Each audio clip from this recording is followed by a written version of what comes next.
This podcast explores the sensitive and often distressing topic of missing people of color.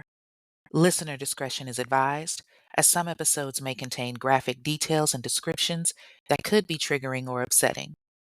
My intention is to shed light on these cases with respect and compassion, honoring the lives and stories of those affected.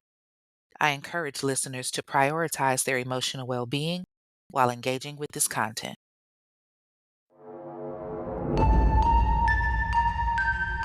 You are now listening to The Missing Ones, a true crime podcast dedicated to shedding light on the stories of men, women, and children of color who have gone missing. In a world where media coverage often favors certain narratives, we recognize a painful truth. People of color frequently receive far less attention when they disappear. Our mission is clear: to bring awareness to their stories, to amplify their voices, and to advocate for their safe return. This is The Missing Ones.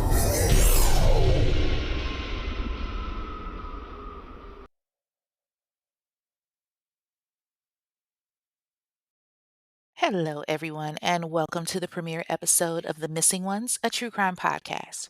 I am so excited to bring this podcast to you all in hopes that every case that's discussed will help bring one of our own back to their families, or at the very least, give them closure.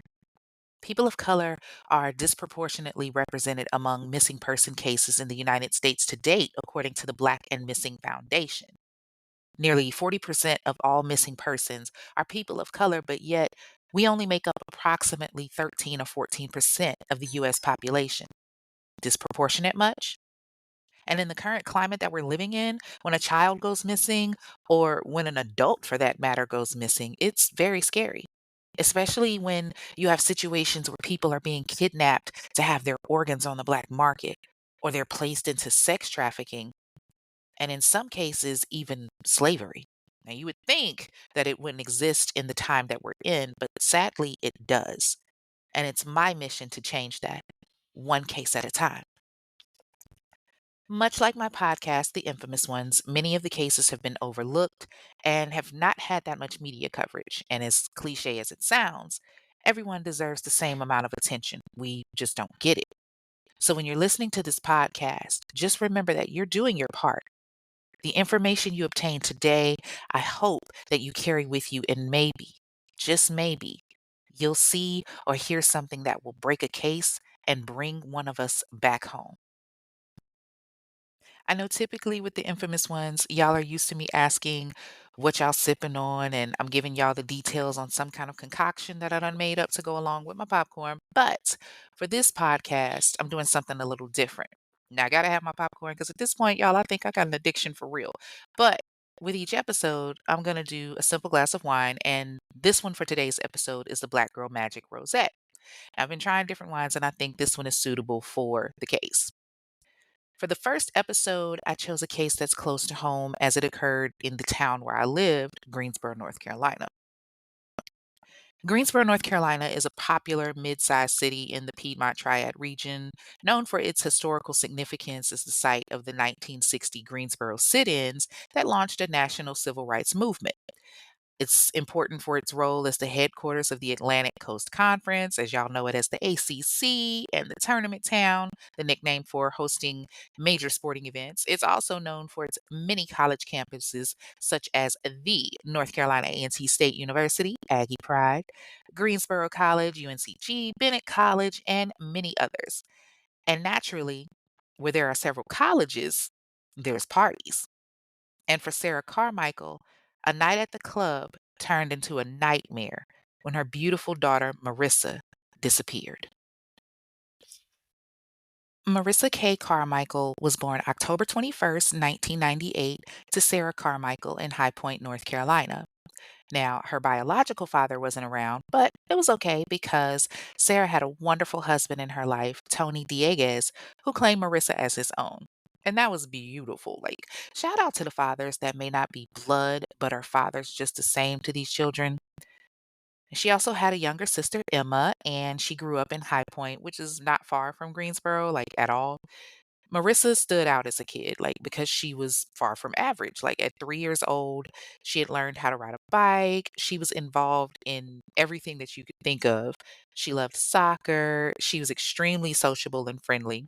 She can make friends with your worst enemy. Like, she was into the Bratz dolls. I know her mama's pockets were hurting because them little things are expensive, honey. Like, ooh, thank God I got sons, because yikes on bikes. But all in all, Marissa had lots of friends and she was just full of energy. She attended High Point Central High School, where it was easy to see that, she was one of the popular kids. And it was in high school that she met her man, Charles. Now, Charles had her feeling good in every way because not long after they got together in 2014, at the age of 16 years old, Marissa became pregnant with her first child, Aubrielle. Now, when she became pregnant, of course, it became a lot because she was a teen mom. And despite what the television show depicts, it is not easy when you are a teenager raising a child. Taking care of a baby is a lot more for an adult, let alone a teenager. So, Marissa decided to make the decision to quit school and start working so that, she could take care of her child full time. And in the process of doing that, she and Charles made a family. As time went on, 4 years later in 2018, she and Charles had twins, Jason and Nyla. And a year later, she gave birth to a son, Arson. Now, Arson was born with no arms and no femur bones. Prior to his birth, the doctor told Marissa when she was about 6 months pregnant that they felt like she should, terminate the pregnancy because things would be very difficult for her, especially when she already has 3 kids at home. But Marissa was a believer. She knew that that was her baby for a reason. She told that doctor, everything is going to be okay. I'm going to have this baby. After Arson's birth, the doctors told Marissa that he would never walk. And for a while, Marissa and Charles really struggled because they had to figure out how to take care of a child that required so much extra care while still providing and caring for their other children. But they managed, they took care of them all. And then a year later, they were blessed once more with another beautiful baby, Naomi. Marissa wanted to make sure that her children were all taken care of. And despite the obstacles that were given, being a young mother of 5, Arson was doing amazing. Marissa felt like God gave her that baby for a reason. And despite the odds given, Arson became very independent as Marissa was very involved with his care. And I love hearing that when I was researching the case because I know I was the same way with my kids. I know for myself, I have a child that's on the spectrum as well as disabled, and it's very difficult at times. So the fact that she was able to take him to, all of his therapy sessions and be there for him, still be there for the kids, still work. It speaks volumes because it's hard, it's time consuming, it's stressful. Not every day is perfect. Your emotions are all over the place. You're wondering where you went wrong and why it's happening to you or why it's happening to your kid. So I applaud her for that. Marissa was an amazing mother to her babies. She was very nurturing, always doing things with them, working hard to take care of them too, of course. And she also spent a lot of time with her mother.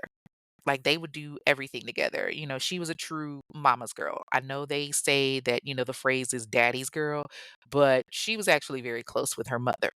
They would make the most basic things the best, just, hanging out at the crib or, even just snacking or playing with the kids. They would have little camping trips and, just enjoy being goofy with each other. Sometimes Marissa would wake her up to loud music and, all of that just to brighten up the household. Like, yeah, let my kids wake me up to loud music. We fighting.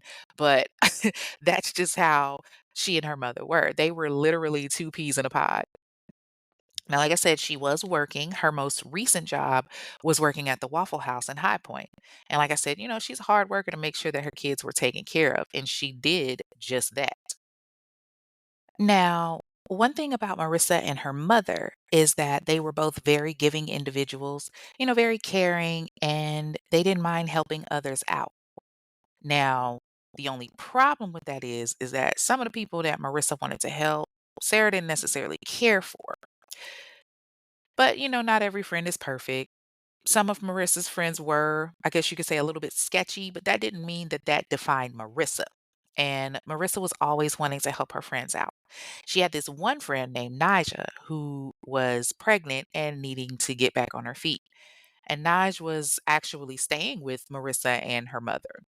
Marissa had helped her out as far as getting her a job with her at the Waffle House and everything, because she's pregnant and Marissa knows firsthand how that is. So, they basically were having fun. They would go to work, come home, have fun together. Nothing too bad, I guess. Marissa worked a lot and Naj was trying to get her friend to relax and just go out and have a little bit of fun. Plus, Naj hadn't been out in forever either. So January 13th, 2024, around 8:30 p.m., Nige comes to Marissa and was like, "Girl, we need to go have some fun. I haven't been out in forever. Let's go out." And Marissa's like, "Okay, all right, I guess." So she goes over to the couch where her mother is sleeping, and Sarah's actually getting over a stroke. So she's resting and she kind of lays up under her. And Sarah wakes up and she sees what Marissa's wearing. And she's like, I thought you had to work tonight. Like, you're not dressed for work. But Marissa told her, oh, well, you know what? I'm going to go to the Mexican restaurant across the street and get something to drink before I go to work. Now, the thing is, Marissa had already called out of work and told her boss, hey, I ain't coming in. And then she had told her little sister, Emma, hey, I'm going to the club. Don't tell mom what I'm doing. Sarah didn't think anything of it at the time. So she was like, okay.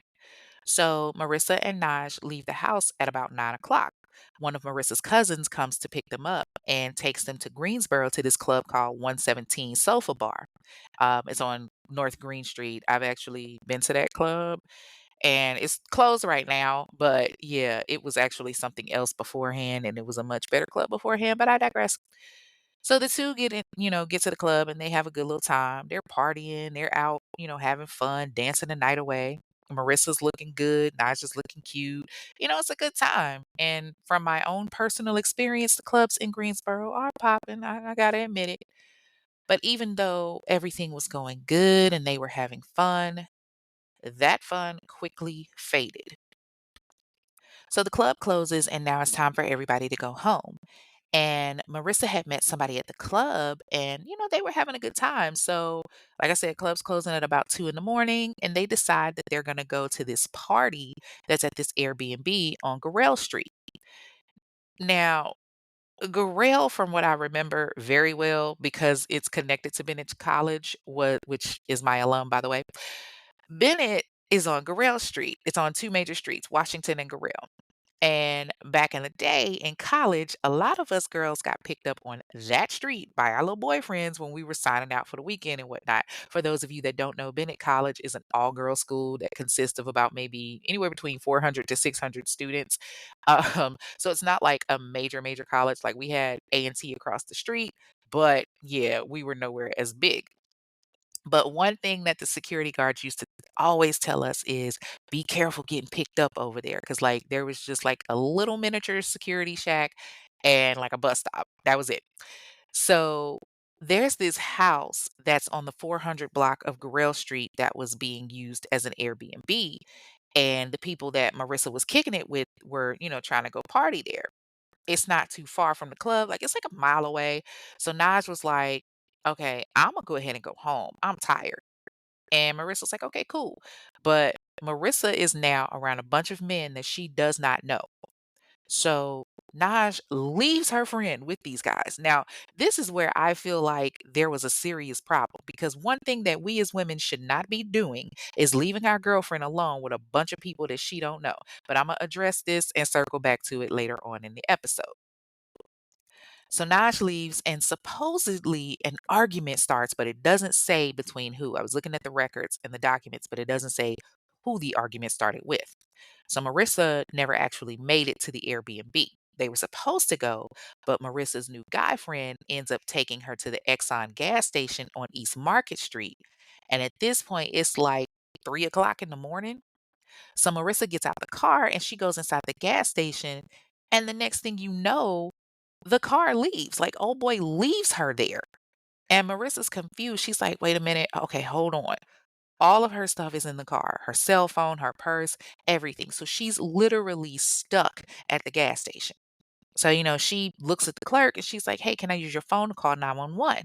So they give her the phone, and at 3:46 a.m., she calls 911 and she tells them, "Hey, I don't know where I am in Greensboro. I just got all my stuff thrown out the car. He took off with my phone. I have no clue where I'm at."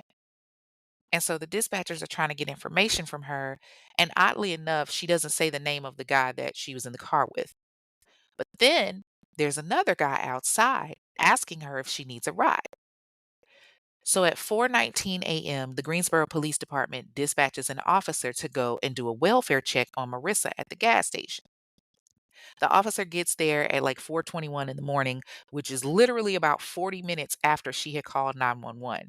And of course, Marissa is not there. She's already gone. Now, I listened to the 911 call when she had initially contacted them, and you could hear a man's voice in the background asking her, does she need a ride home? That man is believed to be Sean. Now, I have his full government name, but because there is no actual suspicion of him at this time, it's one of those innocent until proven guilty situations. So I cannot legally say his whole name. And the sad thing is with Sean, everything reads off guilty. But at this point, he's only basically a witness. So the police had gotten to the Exxon gas station and they didn't even bother to check the perimeter. They didn't check the area around them, nothing. They just said that she didn't sound too distressed. So, they just assumed that she was fine. But they do eventually go back and look at the footage. Not immediately, but they do go back and look at the footage. Meanwhile, Naj has come home and she goes to sleep. Now, remember, Marissa works night shift. She was working third shift at the Waffle House, so she wasn't supposed to get off until like 7 o'clock in the morning. Okay. So Sarah's already asleep because it's early in the morning. The whole time Sarah's asleep, though, her phone is going off. She's getting multiple phone calls around 5 o'clock that morning. So when she does wake up and she sees that Marissa isn't there and she sees Notch back, she's questioning her. She's like, did Marissa go to work? Like, where is she? And Naj tells her that she stayed behind at the club. And that's when Sarah started to feel like something was up because she was like, as far as she knew, her daughter was going to work. She wasn't going to the club. So she gets her phone and she sees these text messages from this phone number and she starts, asking questions. She's like, okay, I'm seeing that my daughter tried to call me from this number. Who is this? But they didn't respond. So she texts back and she's like, please, just any information that you have about my daughter, please let me know. And she gets a text back from the phone number and it said, Marissa is asleep. So Sarah replies, I want to speak to her. But they reply back, she just walked to the store. Naturally, Sarah asks what store it is and she gets an address text to her. She finds out that it's to a Sheetz gas station, and of course, it turns out to be a dead end. Now, around the same time that Marissa had been calling her mom, she had also called her stepdad. He actually did answer his phone and she asked to speak to Naj. He goes into Marissa's room where she was sleeping and he wakes her up and he hands her the phone and she can hear Marissa rambling, like asking her a bunch of questions on, any information that she has on the guy that left with her cell phone. But Naj wasn't trying to answer any of her friend's questions. She was actually like irritated and hangs up the phone and goes back to sleep. Now, like I said, that's really messed up, and I'm not going to address that right now, but it will be addressed. So at this point, Sarah and her husband realize, okay, something's up. Maybe Marissa's missing, or, she's gone. We don't know where she's at. So they go and wake Naj back up, and they're like asking her questions. Where's Marissa? Do you know what's going on? Why didn't she come home with you? Why didn't she go to work? Where were y'all really at? All they know is that Marissa was supposed to go to work and she didn't. But then they start to notice that Naja's being kind of standoffish. She's not really answering their questions and she's not wanting to tell them about what happened. Next thing you know, Naj packs up some of her stuff and she dips. So now Marissa's mother, Sarah, knows that something is up. She calls the police and she tells them that she wants to file a missing persons report, but they tell her that she has to wait until Tuesday. And y'all, it's only Sunday. Once that Tuesday gets there, they get police out to investigate and then they finally start to do some research.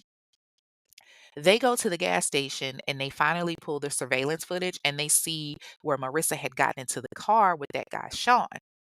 And then they take the information that Sarah had from the text messages that came from that strange phone number, and they go to the Sheetz gas station and they look at the surveillance footage from there and they see Marissa was never there, which I mean, we kind of figured that, right? Like, I knew that that was a fake address.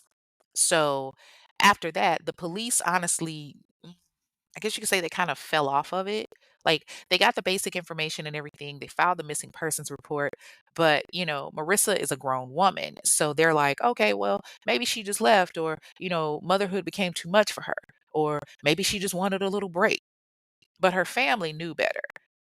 And then Sarah drops a bombshell on the police department. The guy, Sean, that gave Marissa the ride that she was seen getting into the car with, had been stalking Marissa.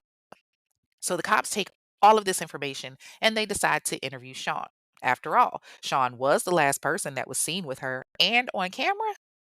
But get this, instead of having him as a person of interest or even a suspect, they have Sean as a fucking witness. And Marissa's family, they're confused, as am I, because how is he a witness? This man was stalking her. Like, make that make sense.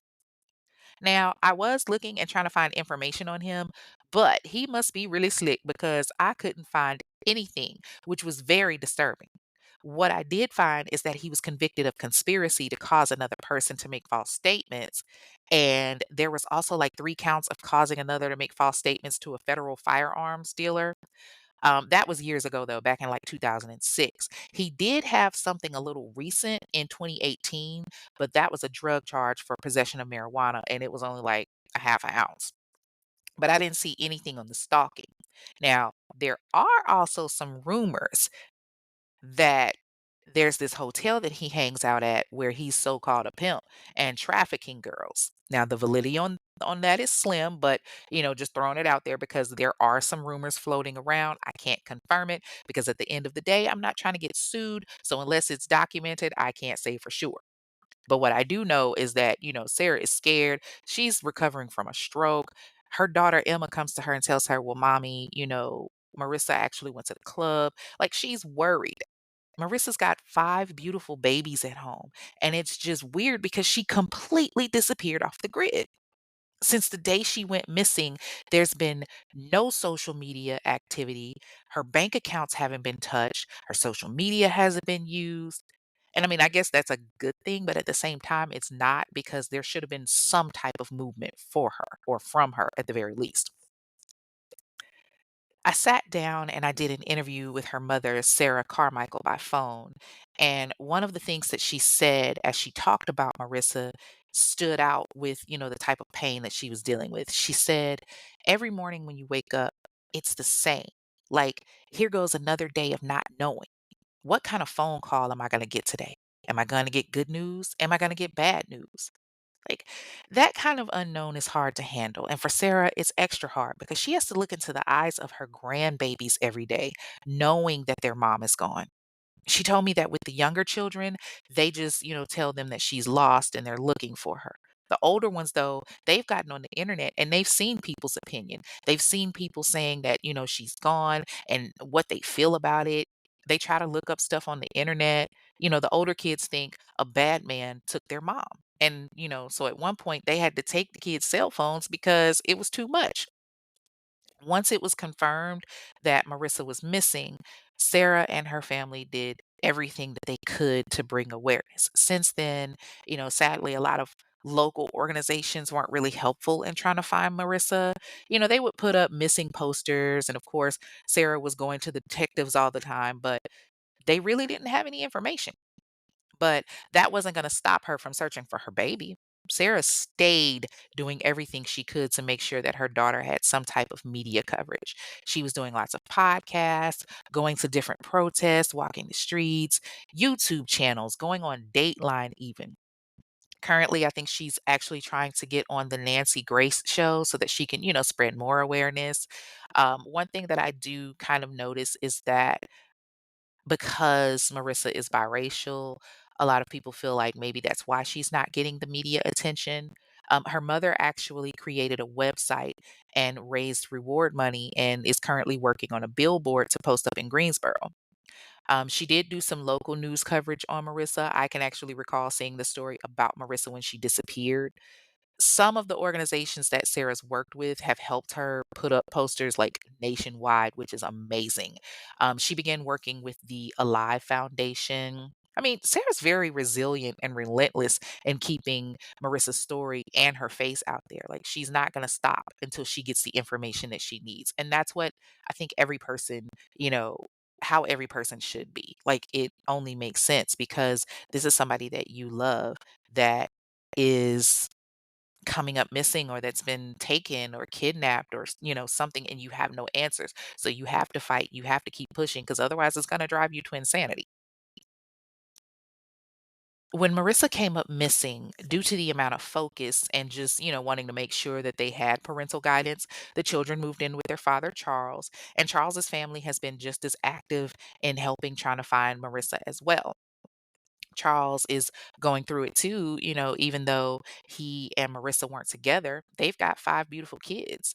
And Sarah is really taking this to heart because she feels like, nobody wants to help. And the organizations that are involved in helping with Marissa's case are from other states. They're not even local.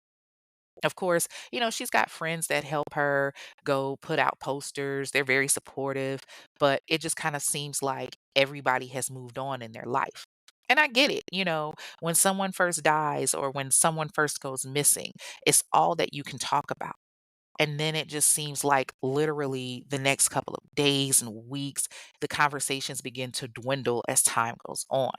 The pain isn't as strong for some as others. And then eventually you forget it until it's just a memory. So I understand how Sarah feels. The memory, isn't fading for her, but it's fading for everyone around her.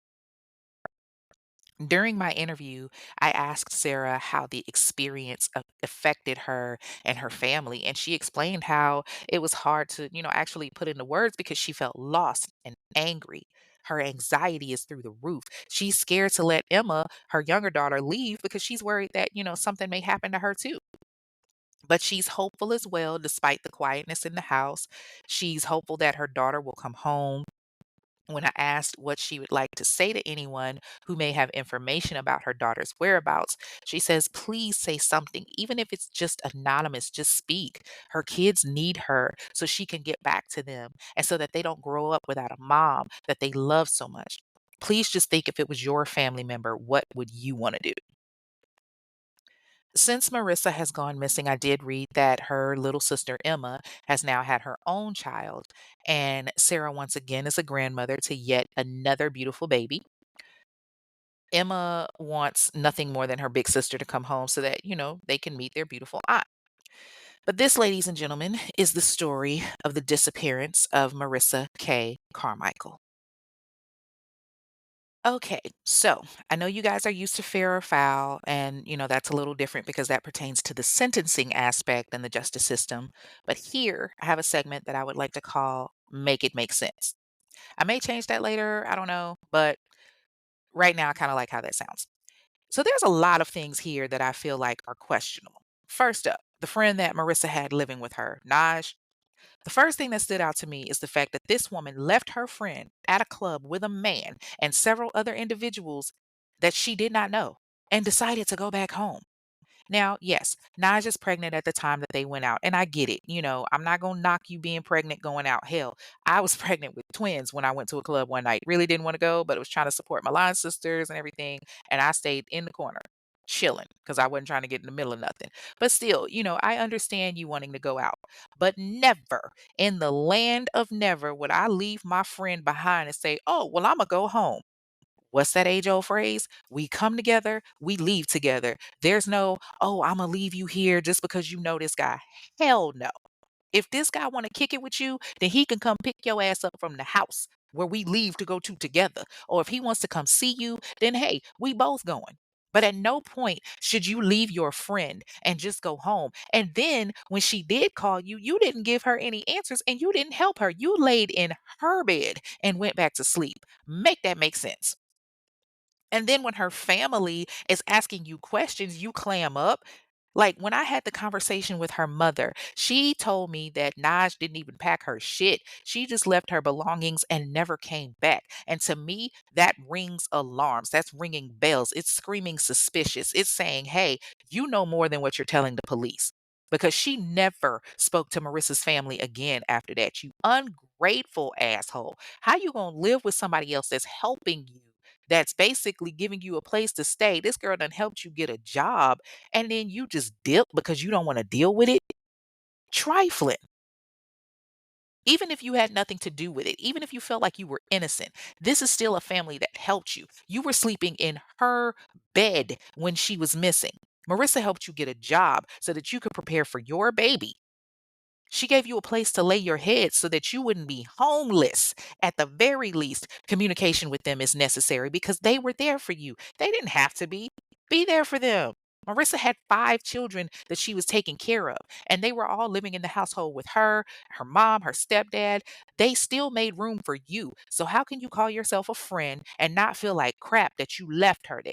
If you would have stayed, or if y'all would have, gone home or whatever, maybe things would be different now and Marissa wouldn't be missing. Now, I'm not blaming her disappearance necessarily on Naj, but yo, friends don't do that. If I ever had a friend leave me, or if I ever left a friend, somebody squaring up. Because what does that say about me or that person? Another excuse me. Another thing that has me sitting back and thinking, make it make sense, is this whole situation with this Sean guy. So, like I said, there's these rumors that he's, this so called pimp and he's sex trafficking girls out of this particular hotel in Greensboro. And then there's these allegations about him stalking. Like I said, I didn't get any information on that and I couldn't pull any information.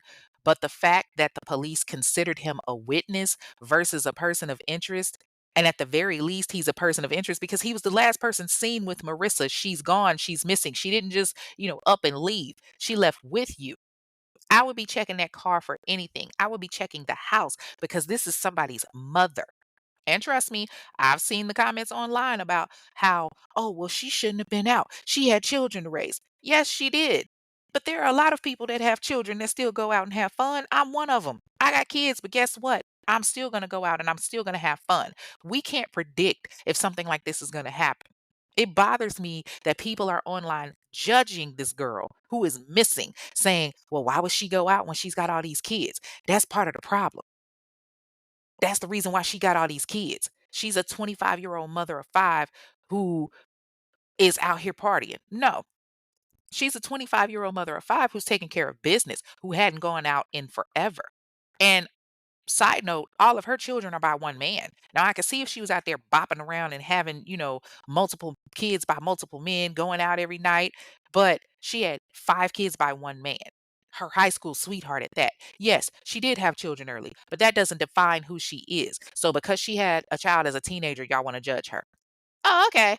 So because she went out after not going out in several months, y'all want to judge her. Oh, okay. Because if we go based off of when we're planning on having children, half of this population would not exist. A lot of these kids today are made and not planned. Lord knows, let's keep it a band. Ain't none of my kids planned. But guess what? They here and they well taken care of. So stop, get off your high horse and stop acting like because this girl went out or because she was a teen mother that made her a bad person. There's a lot of teenage mothers. The people that are making the judgmental comments, 9 times out of 10 came from a teen mom. Like, did we not forget the generation that came before us or the generation before that? People were popping out babies at 13 and 14 like it was the norm. So yeah, miss me with that. Like that bugged the mess out of me. But even if this woman was out every night, so what? That doesn't mean that she deserved it. No one deserves to go missing. But you know what? I'm also thinking about the guy that took off with her stuff. My mind is racing right now because I'm asking myself all of these questions. Was he connected to Sean? Did he have anything to do with her disappearance? Did Marissa try to go find him and they get into it? Because they did say that an argument happened right before Marissa and this guy were supposed to go to the Airbnb to the point that he just dropped her off. So I'm like, okay, was it a situation where the argument involved somebody that he knew and he needed to, get to them? Like, there's a lot of unanswered questions there. There's a lot of holes in this that need to be filled. And that is why I've created this show, because there's so much that's unknown and so much that we're still in the dark about. And I'm definitely going to do everything that I can in my power to bring it to the light. Marissa's case has changed a few hands since she's gone missing. As of right now, it's with a Detective Simon. Her case is active, and the Greensboro Police Department encourages anyone with information about Marissa's disappearance to come forward. With Detective Simon being the new detective on the case, Sarah and her family are hopeful that he'll be more involved in helping to find her. Marissa Carmichael is 5'4" and 260 pounds. She's biracial. Her mother, Sarah, is white, and her biological father is black. She has brown eyes and black hair, a tattoo of a heart on her face, and a butterfly tattoo near her eye.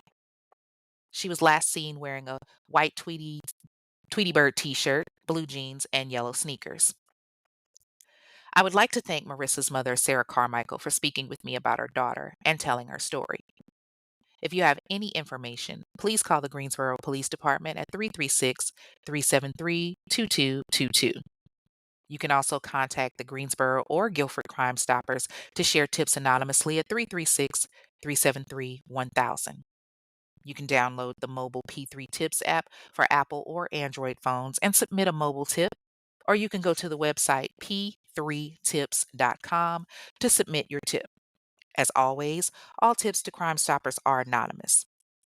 You can check the Bring Marissa Carmichael Home page, which is on Facebook. Check the page and share the information. We share a lot on social media, y'all. Clips, jokes, memes. Let's share something for the good. Thank you for joining me for this episode of The Missing Ones, where we shine a light on the stories of missing people of color. If you found value in today's case, please consider sharing this episode with others and leaving a review. Links and information will be posted in the Infamous Ones discussion group on Facebook. Together, we can raise awareness and advocate for justice. Until next time, take care and continue to seek truth and compassion in every story. Thank you for listening to The Missing Ones, a true crime podcast. If you have any information regarding any of the cases covered, please reach out to local authorities or the organizations dedicated to finding them. Join us next week as we explore more stories, more voices, and keep the hope alive for those still missing.